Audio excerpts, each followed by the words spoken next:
we've got some people with DCC in this room, and I apologize if anything that I say comes across as harsh, because I'm really going to talk primarily to the parents in the room. Be warned that what we have been trying to do is identify what are the cognitive and the behavioral things, that symptoms that are consistent across people with ACC. We have not been going out and trying to come up with the best exemplars of the possibilities and potentials of what you can achieve with ACC. So I'm not saying limits, but I am saying what are the challenges, okay? So I've had parents say, well, why aren't you telling us, where this could go and how many people get married and have careers? And part of that is we don't know. I mean, this is a very new field. And as Warren was saying, when I started my thesis 25 years ago, we had 2 people to study. 2.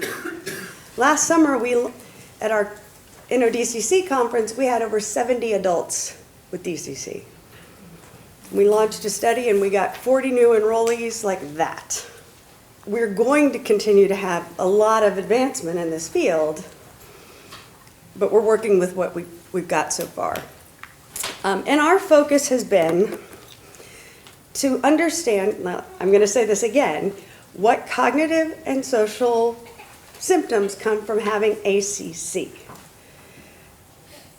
So that means that we have looked at a particular group. And that is the group of people that we say have primary ACC. People for whom the callosal disorder, the malformation, is isolated. I put that in quotes because as scanning gets better and better, we discover there are little things. Some of the people we included had some minor other neuropathology. But in general, their corpus callosum malformation was the primary main thing that was found on their scans. And also, we're studying people that have normal range intelligence. So for us, that is used, our marker of that is a full-scale IQ of 80 or above. Now that may be a lot lower than expected for the family, but that's just what is considered within normal limits of the general population. And lets us know that their brain tissue that's there is working, and we're not just measuring a lot of other intellectual disabilities. Now, a lot of your kids probably wouldn't fit that. Some will. A lot of them may fit this group, which is ACC+, where their corpus callosum abnormalities are accompanied by a bunch of other things. And just as a few of them listed here, they may or may not have a known genetic syndrome. I'm sure Elliot and Rick would tell you they do, but we just don't know it yet. And to give you an idea of why we're doing this, our presumption is someone with primary ACC, their behavioral issues are going to be due to the ACC, and they're going to be the traits that are shared. Someone who has ACC plus is going to have those shared traits plus the effects of those other brain abnormalities. And a lot of times, those ACC plus kids, the things that dominate your life are not what we're going to talk about today as the core of ACC. You're dealing with health issues, you're dealing with more extreme behavioral issues, global cognitive impairment. It doesn't mean that these other things aren't there, but what we're talking about today may not be your primary concern, okay? So here's our analogy. This is a model of how we are understanding what happens when you're missing corpus callosum. And it's based on what we see in the behavior, and I'll link it up, but we're going to start with the model. So if you have 2 computers, and they are at the same size, they can both solve the same problems at the same speed, presumably. If you link them, and they can work together, they could solve that problem more quickly. If you link them by an entire high-capacity bus, high-capacity connection, then they're really going to work fast, right? So the function of the corpus callosum is to be that. It is to help the hemispheres, these two processing centers, work together more effectively and more quickly. You have more power and faster speed. If you don't have a corpus callosum, the brain doesn't develop with the same degree of specialization in the hemispheres, we now know. So you can't presume that it's organized exactly the same way. But you can presume that it's not going to be able to integrate and work together as quickly.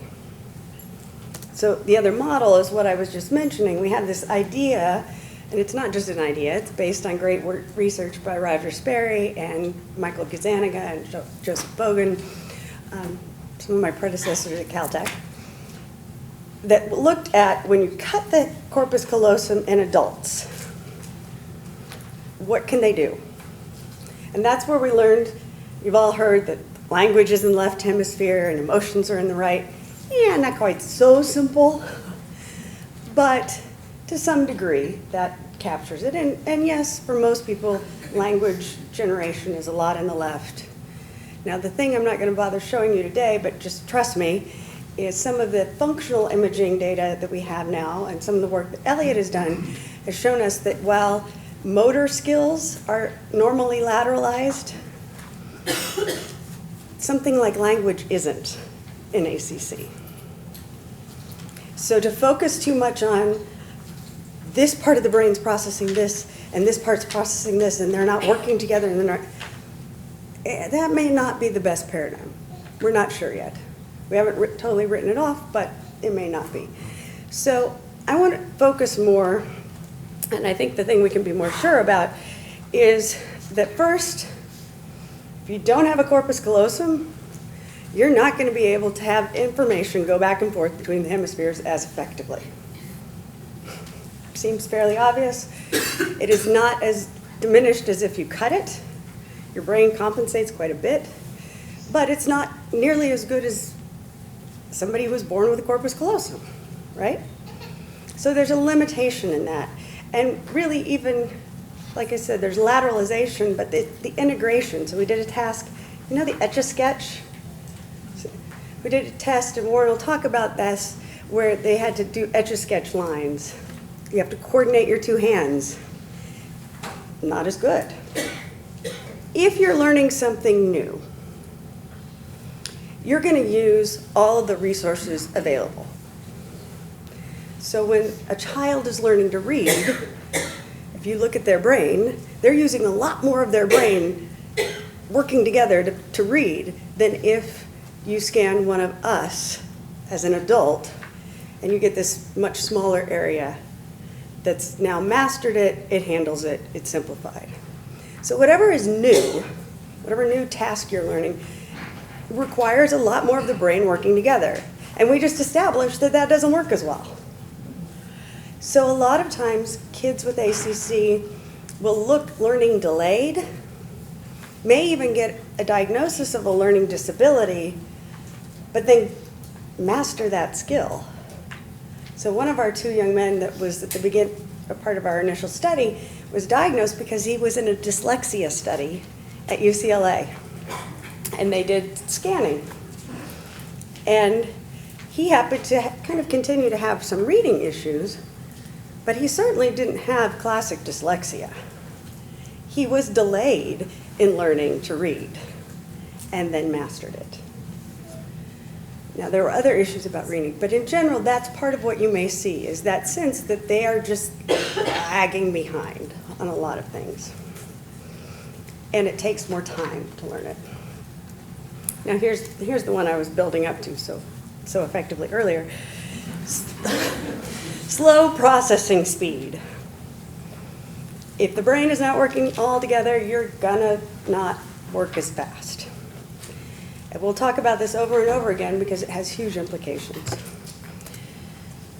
And the other component of this is if the brain's not all working together, then whatever's new and difficult, whatever is complicated and novel, is going to be a bigger challenge. Now, Warren's going to break all that down in a lot more detail and give you more information about it, but that's the overall cognitive profile. One of the things I want you to get from this is that issue of as something gets more complicated, people with ACC are going to have more difficulty with it than ever other people do. So if something's more complicated, it means it's harder, right? So this little graph is a very rough graph illustrating this idea. So the blue line is what we would consider average for somebody whose brain is working typically. And as something gets more complicated, the average is built around the typical group, so that's what's average, right? But as something gets more complicated, someone with ACC is not going to keep up with the rest of the group. Does that make sense? So part of what can be really confusing is they seem fine, and then they're not. Or they can do all these things, and then we gave them something new, and they got it yesterday, and it's gone today, and it's, what's going on? Is this kid's IQ representative of their ability? Under good circumstances, yeah. When you're in a room that's quiet with a single person, and but when it's new and there's other stuff going on, you've just added complexity. And you've added challenges for their processing. So let's put this in the context of social skills. Somebody asked me about this earlier, and this is what I wanted you to hold on for. We did there was a survey done of a bunch of families whose kids had ACC. And we pulled out the 28 of those from this bigger survey. And this is the child behavior checklist. Some of you have probably taken it. So it's a parent rating of current behaviors. And as you see, in the 2 to 5 year olds, the only thing that came out as a probable, consistent problem was sleep. And it wasn't clinically extreme. It was just kind of a problem, borderline. By 6 to 11 years old, things have changed. Because now you're in a school setting and you've got a comparison group that makes you realize things that you might not have seen otherwise. And how much of this is a progression of the condition is not entirely clear. But one way or the other, one of the patterns that we've seen is families would often contact the NODCC or contact us as professionals when they have an infant. They come to one of our conferences and they see kids in chairs and they see kids that are very involved, and they say, oh, no, that's not my kid, my kid's doing fine. And we say, great, keep our number. And we don't say, yeah, when they're 10, you'll call us. It's a little snarky and not so nice. But true, over and over and over, that some point in early elementary school, things start to feel like the wheels are coming off the cart. Even in the kids that are doing really well. They're just not able to keep up as well at that point. And we'll come back to this developmental thing in a minute. So the core weaknesses or core issues in social skills, I would say, are, and I'm not going to show these. Warren will probably show some of these slides. We've done tests in adults of second-order meaning in language. And that's things like proverbs, metaphors, similes. One of my favorite moments was this little girl in the other room, and I could hear as one of our research assistants was testing her. She was 11 or 12, pretty bright, very bright little girl. And they're doing one of these metaphor tests. And there are pictures, and the researcher would say a phrase, and she had to point to the picture. And I can just tell this is not going well. And all of a sudden, about number 19 out of 20, the little girl goes, "That does not mean what it says it means. That is a figure of speech." Yes. And part of what I loved about it was it illustrates how these kids seem to learn that type of information. They learn it as a rote, factual piece of information. There are many of us that if you ask, when I learned he's got his head in the clouds, I don't know. Nobody taught me that. You just kind of figure it out from the context, and maybe somebody says something once, but you just kind of get it. These kids are much more likely to need you to explain it, and maybe explain it again, and introduce even the idea that sometimes language doesn't say what it means. Okay? So that's part of the proverbs and metaphors. And that goes on into adulthood. And in adults, what we've seen is if you give them multiple choice, fine. If you give them a bunch of proverbs and you ask them to tell what it means, then things start to get more shaky. Again, that's a more complicated task. And it's not that they can't do it at all, but it's just not as strong by any means as they are on the other part. Another general issue is inferring how other people would think or feel in a situation. We call it theory of mind. And what we have found is they tend to be, and again, this is testing adults primarily, there's difficulty understanding the intention of what someone says. So they're watching a video dialogue between two people, and the question is, was Sue being sarcastic when she said that to Paul? Was Sue lying when she said that to Paul? Was she telling the truth? And discerning that can be challenging. They tend to believe people, believe that it's sincere. And they get sarcasm if it's, I'm saying the thing that is true, but I'm saying it with a sarcastic attitude. But if I'm saying the thing that isn't true with a sarcastic, once you start to put layers in there, the wheels fall off again. Or if I'm watching the dialogue and I know the truth, so I'm not just trying to guess from how you said it, but I know the facts, that's when we really saw problems. Because they knew. And so it didn't make sense that somebody would be sarcastic and contradict what they knew. Again, the complicatedness of that kind of thinking. I want to show a little bit of data that I don't think Warren will show. This is just a couple studies to give you a little flavor of the kind of thing that we do.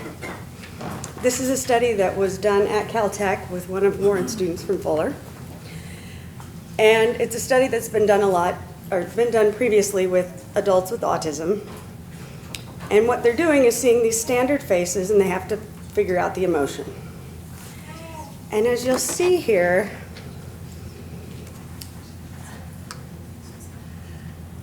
anger and fear were the two that our ACC subjects struggled with. Again, these are adults, IQ in the normal range. Now let's take a second and compare that to autism. We keep talking about autism. We're going to talk about it a little more. In autism, fear was a problem, but anger for some reason wasn't as much of a problem.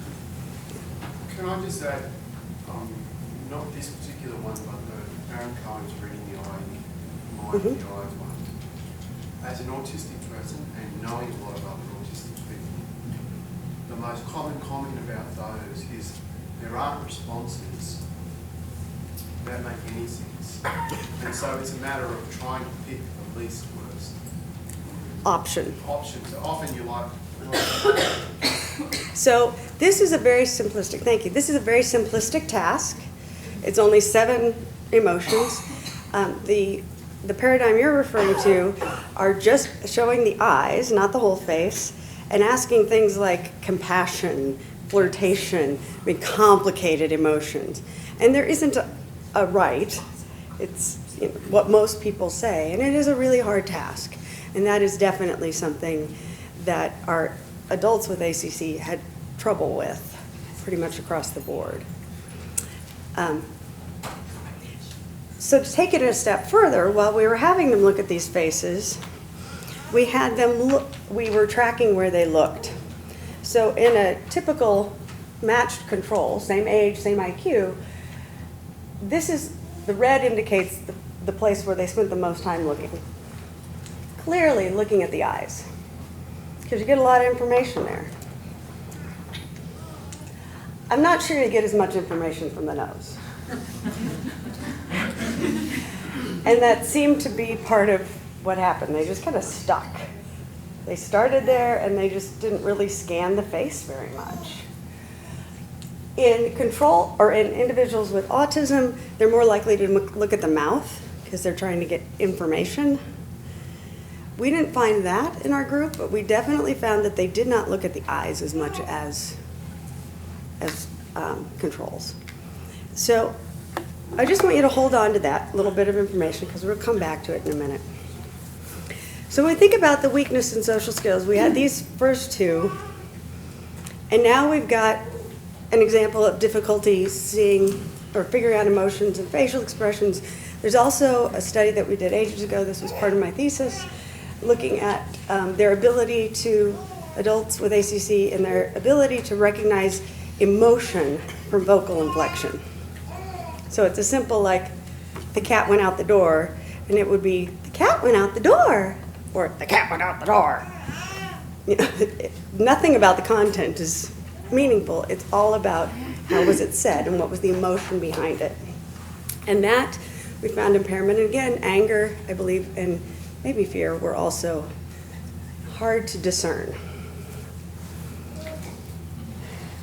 Now you take that a step further, some of the more recent tests we've done have looked at emotion identification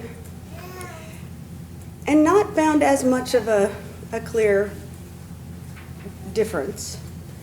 It was starting to look more with the larger group, like, okay, most of them are reading facial cues, interpreting emotions from pictures, kind of okay.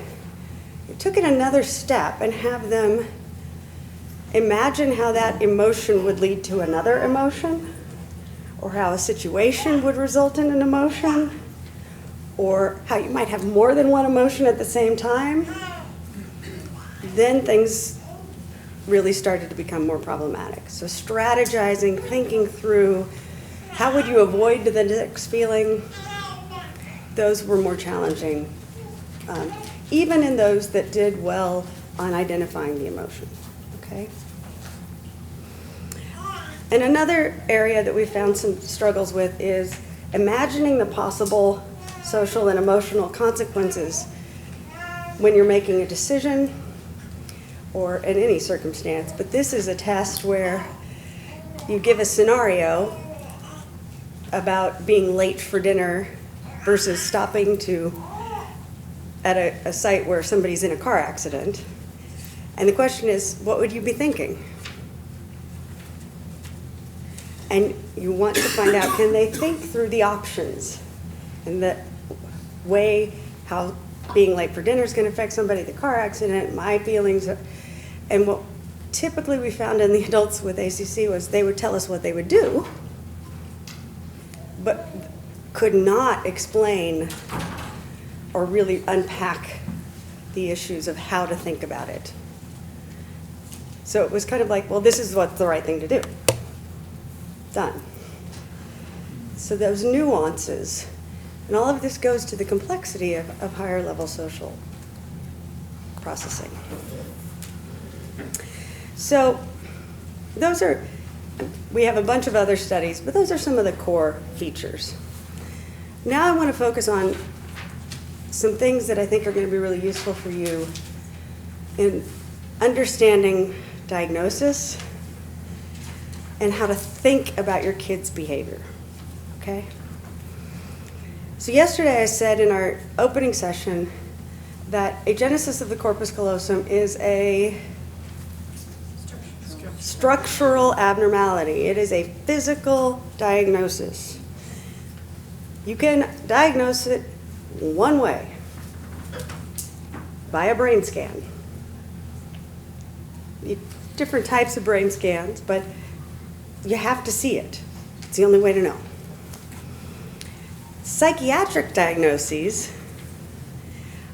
are very different. So Warren and I have been starting with people that have this structural abnormality and trying to figure out what are the behaviors that they share in common. When we start talking about autism, we're talking about a group of people with behaviors that are somewhat similar, and then people have been trying to figure out what the structures are that might be in common. You get that picture? So what we were finding is some meeting in the middle. There are studies on autism that have found that there's a greater likelihood of malformation of the corpus callosum, that it may be smaller in certain areas, that its structure is a little bit different in certain areas. From our point of view, we're finding that a portion of people with ACC have autistic behaviors. How all of that fits in the middle? If it feels fuzzy and strange, it's because it's fuzzy and strange. That's what we're working on, trying to figure that out. But it is not that when we talk about a physical diagnosis that you can see or not, it's very different. And that's why I'm using my arm going up and down. When we talk about autism, we're talking about a cluster of symptoms that can vary how it's expressed and a variety of things, okay? So at the most basic level of behavioral diagnosis, these are pretty common diagnoses. Developmental delay, or just slow developer, they're a little bit lagging behind. Sensory integration disorder. What did we talk about with the corpus callosum and integrating? Yeah, they can't integrate sensory and motor information real effectively across the hemispheres. That's going to come up in a lot of things. How many of your kids have tried to ride a bike and not been real successful? Yeah. That is complicated motor activity, balance, visual scanning. It's a lot to put together, especially for people who don't rapidly integrate a lot of information. So sensory integration disorder in many ways makes sense. Slow developer, we talked about that. Now, since a lot of you have little ones, one thing I want to say is when you're figuring out where do we start, what do we do, you start with all those therapies, OT, PT, speech. And how many of you were told by your doctor, your kid's probably going to be fine, let's wait and see? A few, okay.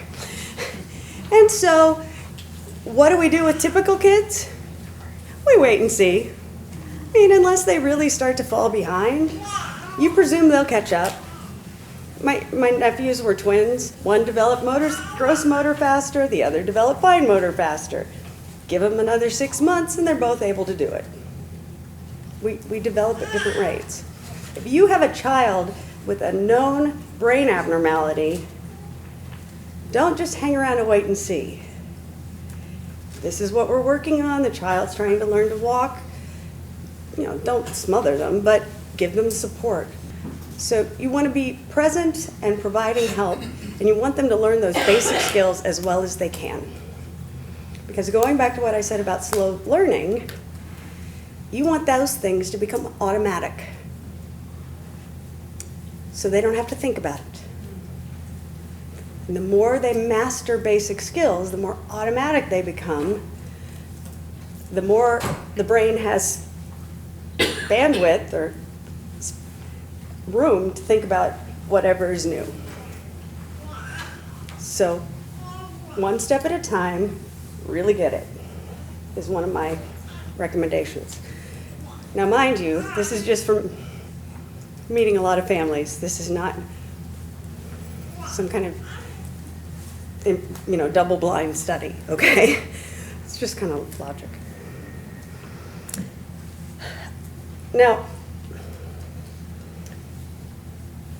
this, I loved it when you said you were just told that your child was a problem because of you. Well, that was the standard, and a lot of times, be gentle with yourself. You are going to be anxious, and you're not always going to be a great parent. Because there's not a roadmap, and there's not even a good folk wisdom on this one. And you can't say, well, my sister did that with her kids and they turned out great, or my parents did that with me and I turned out great. You're dealing with a different scenario. And you may have to say that to other people to help them understand why you're doing things differently. So the other psychiatric diagnoses that often get thrown around, when we're talking about ACC, are these: OCD, Obsessive-Compulsive Disorder, ADHD, Attention Deficit Hyperactivity Disorder, and then, like I said, learning disorders. We've already talked about learning disorders, but let's take a minute and think about why you might get those others. If you have slow processing speed, when I'm talking, you're thinking about one sentence, and if I am a teacher and I am moving through things and trying to keep all the kids interested, you've missed 3 before you tune back in to think about the next one. So it can look like you're not paying attention, when in fact you are paying attention, you're just getting little bits and then trying to make sense out of it, which can be a problem, right? And sometimes the output of what just happened can be really strange. Like, that's what you thought just happened? That's what you heard from that? Remember, they may not be getting it all, and you may need to slow it down. The other thing is, and Warren will talk about this, how they handle memory and how they encode new information appears to be an issue. And so they may learn it and be able to do it one day when that's all they're focusing on, and then 2 days later look at you like, I don't know how to do that. Why are you talking to me about this? And then get it again. So it's often the learning process does not feel very linear. It feels like this, with a lot of noise. Now hopefully it's still moving in the right direction, but there's just a lot of noise in the process. Does that make sense? So keeping that in mind and managing your anxiety about this part and your frustration and watching for the direction. You know, beginning of the year to the middle of the year, how has their language changed? Not Monday to Tuesday. Monday to Tuesday will make you crazy. And it'll make you really frustrated with them and them really frustrated with you. Because they don't know why it's not there right now. And it really probably is there, but they just can't find it. Okay? So that diagnosis is not necessarily an attentional problem. On the other hand, what do we do for ADHD? Put them in a quiet room, have them sit at the front of the room so we limit distractions, maybe give them extra time on exams. Those seem like reasonable accommodations if you have slow processing speed. So the accommodations may be great. Maybe sticking with the diagnosis will get them the help they need. And maybe there are people out there who are diagnosed with ADD who have Callosum disorders. Again, we don't know. This is a really mixed behavioral diagnosis. Lastly, OCD. If you can't process things quickly, you get anxious. And so if things are predictable and consistent, you feel better. So that some may have classic OCD, like washing your hands until they bleed, or never touching anything that has germs so you don't take your hands out of your pocket all day at school. That's OCD. Needing all of your things in your book bag a certain way is adaptive. It's compensating. And it may be that you need it for a while and then you don't do that. So, food for thought when you're thinking about these diagnoses. And then the last one, of course, is ASD. And autism spectrum disorders. Just to give you a little grounding in this. So we had autism spectrum disorders, and then we had Asperger's, and now we just have autism spectrum disorders. These are labels. They're ways of talking about what happens. These are not separate things. So now you have autism spectrum disorder with later onset, Asperger's. It's a new way of labeling the same symptoms. And the debate is, are they separate things? And the data was showing, no, these are not separate things. They are a continuum of behaviors caused by probably similar things. Does that make sense? So that's why they changed it. And go back to the ACC primary versus plus. You have somebody who has autism, and they are normal range intelligence, come from a really high intelligence family, and they've got lots of support. They're going to be high functioning because their verbal skills are good. If they are cognitively impaired, they're going to be low functioning.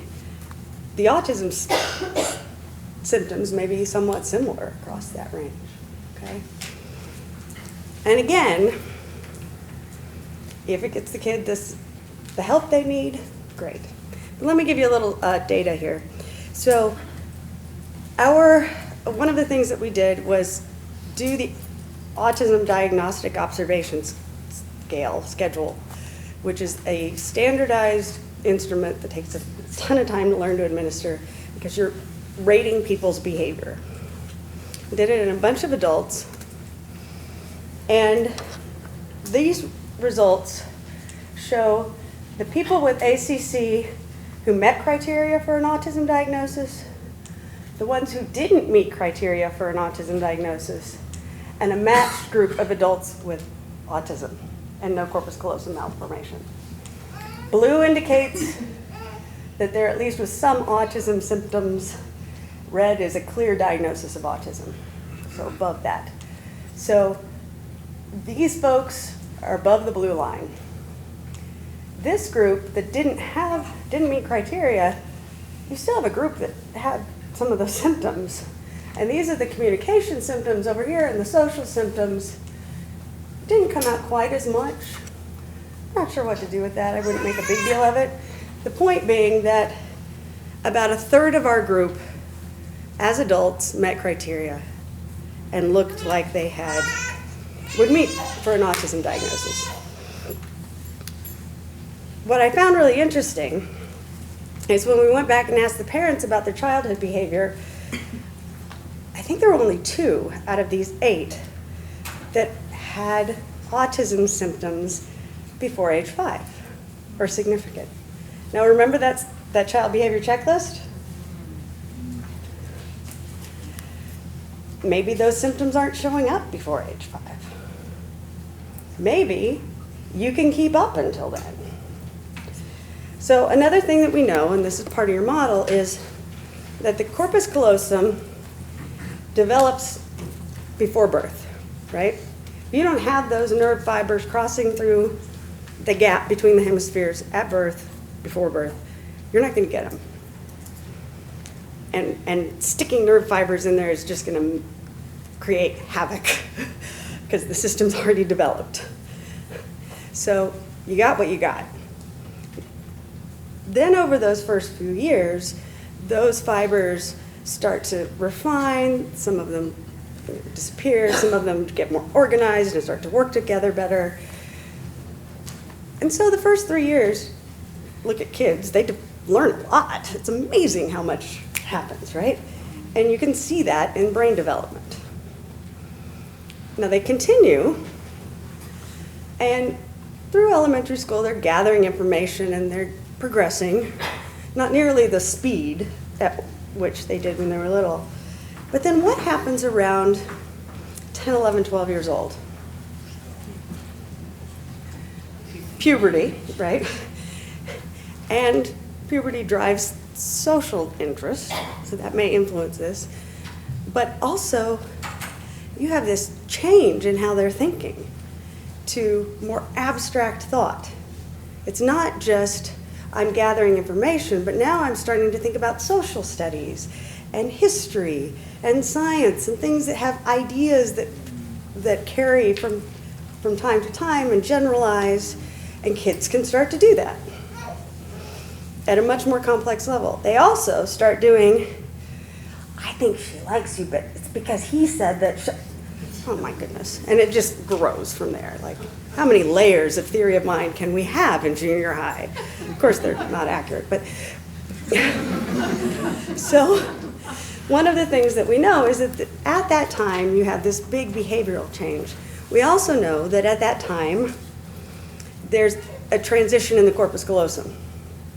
That myelin, the insulation that makes it possible for nerve messages to transfer more quickly and effectively, you have a big developmental spurt of myelin in the corpus callosum. Now this is theory. It's one of the theories that I really want to test, but I think that may be part of why we hit this point. Other kids start to be able to integrate information, use their whole brain much more quickly and effectively. Processing speed picks up, things get more complicated. And what you see in our ACCers is some improve, but not keeping up. They don't fall behind, they don't lose skills, they just don't keep up. Okay? So, for those of you who have kids that look pretty typical, that can look like it's a hidden disability. They look fine. They've got normal IQ. They could learn to read. They could learn to write. Why in the world, in the 5th grade, did they suddenly start to fall apart or not do as well or have social problems? It may be an emergent disability, and it's also a hidden disability. It's not visible, it's not obvious, and people expect you to just behave normally, right? They just expect you to keep up. So, is that clear to everybody? Okay. So in general, our bigger model is this, that you have limited interhemispheric transfer. That's going to interrupt the integration of information that's processed in separate little areas. And to cope with that, you may become very literal, rule-bound, keep things simple. You may have limitations in your theory of mind. At the same time, you have this lack of connection between the two computers, like just slowing everything down. And you have spotty attention, and you're inflexible, and not just rule-bound, but don't cope well with any change.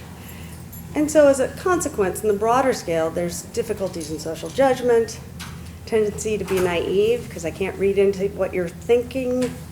On the other end, I've seen adults with a DCC who become very paranoid. Not in an extreme, psychotic sense, but they just start to not trust anything because they can't figure it all out. This one's hard. There seems to be difficulty in individuals with ACC in recognizing their own difficulties. And so in the past, and I think some of this may be getting better on the whole as a group as more information is coming forward and there are more people that are learning about it and thinking more critically. But on the whole, it used to be that entire room full of adults with ACC would say, well, I see that other people have problems, but I don't. I'm the one I'm doing much better and I don't have any of those issues. And part of that may be coping, part of that may be just lack of insight, but that poses a significant challenge because it's really hard to help somebody improve on something if they don't think they have a problem. And certainly individuals who are somewhat on the more average level of functioning, this can be a major problem. And then lastly,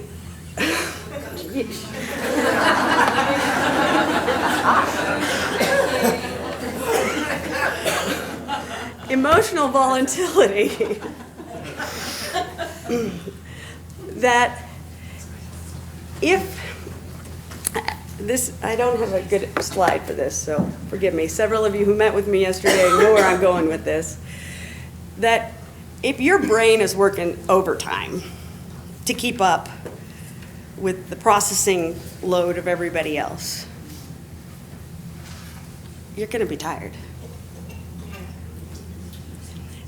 And the analogy I've started to use is, forgive me those of you who have heard this, if you were trying to get from Sydney to Melbourne, could you get here on side streets without using a freeway?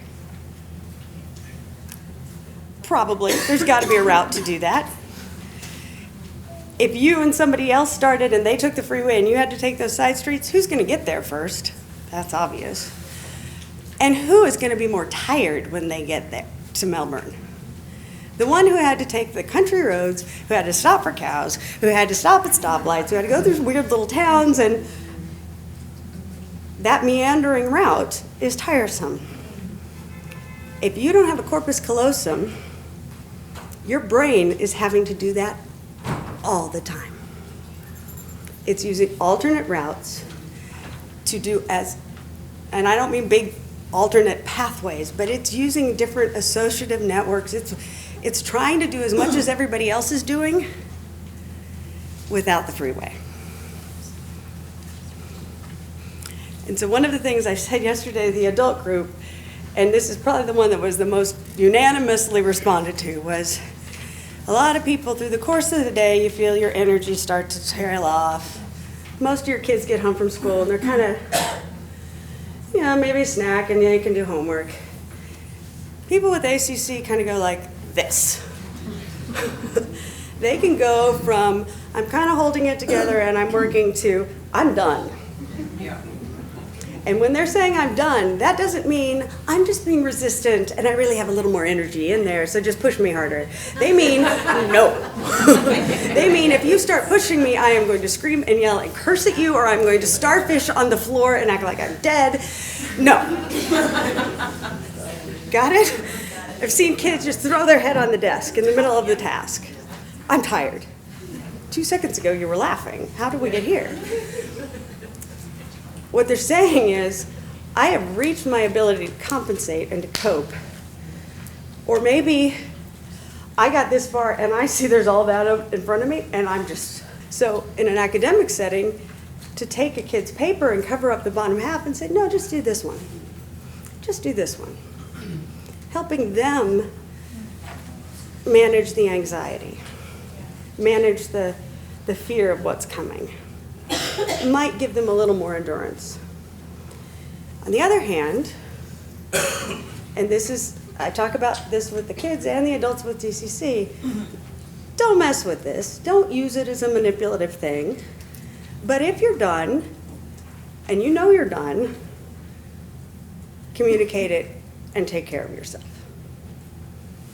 And parents, hear them and respect it, and help them figure out what that taking care of themselves looks like. For a teenage boy I'm working with, he's gotten it, and he knows I'm about to start spinning, as he calls it. But mom still keeps trying to get...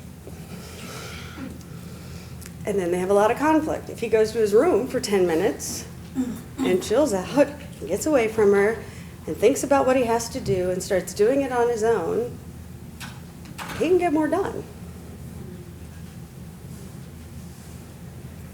Now, this is a mom who's got 3 older boys, and then this one with ACC. All really bright kids. The one with ACC is exactly what I'm talking about. Functions really well. Nobody would know there's a problem. Hence, there's a lot of pressure. And she says, if I try to parent him like I parented the others, it's just not working. Yeah, because he's a different kid, and his brain is wired really differently. So parents will often ask, do I tell the child? They know. This is not going to be news to them. You think a little differently. Yeah. Could somebody tell me why? That's what they're wondering. Why can't I keep up? Why am I, even if I'm keeping up, why does it take so much more effort than it does for my sister? She acts like it's all so easy. They know that something's different. They just don't have an explanation. Now, parents will say, oh, it'll give them an excuse so they don't have to do anything. If they have that as an excuse, that's your fault. You're letting them use it as an excuse. It's not an excuse to not do whatever developmental thing is in front of you, or at least do your best at it. But it's an explanation of why it's going to maybe take longer, be harder, have to be done in a different way. Does that make sense? So, hands down, I would say let them know, let their peers know. If you let little kids know, I think this came up earlier, little kids are going to respond much better to finding out that Susie has something different, and so we need to kind of help out Susie, than 14-year-old girls. And you may as well just like brand her with something and send her to school in weird clothes. Just let your community know. And the more you treat it as it's a fact of life. You've got brown eyes, you've got blue eyes, you have ACC, that's why that's hard, this is how we're going to work with that. We're not going to have some big powwow, it doesn't have to be a major thing, it's part of life. It's what we work with. And if you treat it that way, one thing I would say is I do not to this day know anyone who found out the diagnosis, even as an adult, and was just devastated and their identity changed. Most of them say, oh, well, that explains. Thank goodness now I know. Okay? So I think that's a really important element of helping them grow, helping you grow, and them being open to feedback. I know you'll have tons of questions and we can do more, but my inclination is to give you just a little more information, a few more ideas. So I'll talk in a minute about how to think about social thinking, but just as far as life trajectory goes, your goal is to work yourself out of a job. And for the sake of your family, you want to work yourself out of a job, if at all possible. Not always possible, but especially for higher functioning, so to speak, kids with ACC, you want them to be able to live as independently as possible, take care of their basic hygiene and health, the needs that they need to live. If it's in a group home, if it's in a supported environment, great. You will save your family by having a transition plan that moves them toward having other people provide support for them in their young adulthood.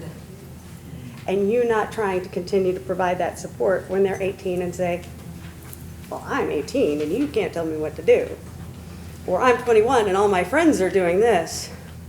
And they don't realize that there's a reason they're not doing what their friends are doing. So the conflict level can really ramp up at that point. And figuring out social services options if they're available, even figuring out aunts and cousins who can step in and handle some things at some points when they're not going to listen to you. Think creatively. One of our collaborators in Rio realized this was killing his family and when their daughter was in their 30s.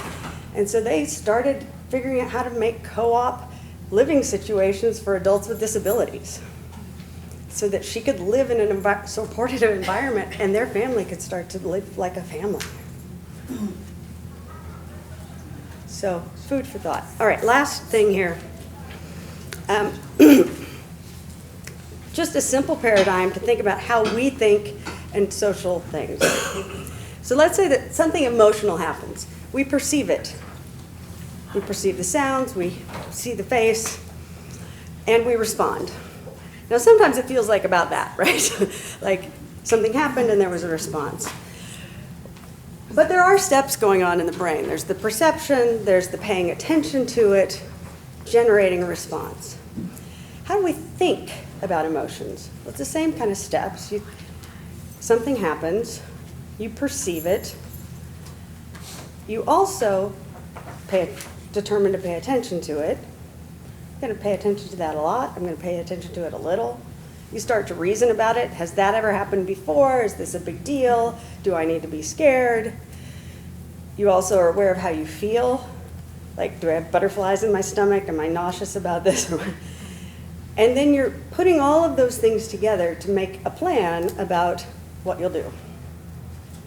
Of course, all that happens really fast, and a lot of times we're not even aware that it's happening, right? If any of these get messed up, it's a problem. So when you're dealing with something happened and the reaction seems totally baffling, you may want to take time to think about, okay, what did they perceive? What did they see? What did they hear? Did they even get the right message and know what happened? Were they paying attention to the right parts of the situation? Did they miss the important information? And can I help them understand why that was important? How are they making sense of it? How are they thinking it through? And you may come up with a way of saying, we're going to think through every social situation this way. What did you see? What did you hear? How did you feel? What do you think you missed? What else was going on at the time? And then let's talk through how we're going to think about it. And then what's a good response? Your goal, if I can get over here, is to take the question of the emotional response, their internal butterflies, the way they're thinking about it, their beliefs about the world, all of that, and put some space in there. I'll say that again. So between the trigger and the choosing a response, you're trying to help them get some distance. Distance to think, distance to interpret, distance to recognize their own feelings. And the earlier you introduce, and keep it simple, don't introduce too much at once, but what did you see? What did you hear? Why did you think that was important? Has that ever happened before? Really clear questions that you kind of go through every time to help them start to discern what is important. Why does that matter? So they, hopefully, with enough repetition, that'll start to make a difference. So then they behave, they do what they're going to do. The other thing I encourage to implement early and make a part of life is some awareness that because your brain doesn't process as quickly, you're vulnerable to misunderstandings. And if you presume that you're right and you act on it, you can make a mess. So if in doubt, or maybe even not in doubt, have some people that you check with. Siblings are great behavior modification implementers. I mean, you want ABA, have a few more kids, and they'll put them in line. Stop it, don't do that, come here, you're being dumb, right? But maybe in high school, it's finding a few nice kids that will be the ones who kind of touch base and say, I don't think they meant that, come here, let me. So making that part of their system. Getting feedback is something they need to do. So I'm going to skip over confabulation, but we can talk about that another time. And I want to acknowledge the NODCC. If you have not gone to the NODCC website, this is not an attack on AusDoC, it's just we're older and we've got more stuff up there. We have been recording podcasts of our conferences, we have handouts, we have speakers from around the country that can talk about toileting and educational issues and Warren's presentations and some of mine. Look under their resources. Watch some podcasts, see what's there and see what could be helpful. We have the ACC and Me book, which I know kids have used, and we very intentionally wrote it from the point of view of the kid with ACC so they can use those words. But I've had adults say, oh, I took this to my boss. because I just wanted them to understand. And then more recently, we've written a book called Emmy and Me. You can find it on Amazon, I believe, a Kindle version. You can order it through the DCC. And it's for siblings. And it's written toward 10, 11, 12-year-old age, a little more advanced than ACC and Me, but about the issues that come up for siblings. And I co-authored it with a sibling of a child who's pretty involved with ACC. So it really can normalize that. What was the name again? Emmy, E-M-M-E, Emmy and Me. So thank you all for your patience and your rapt attention. Please don't publicize the pictures, but use them to your heart's content. Thank you all.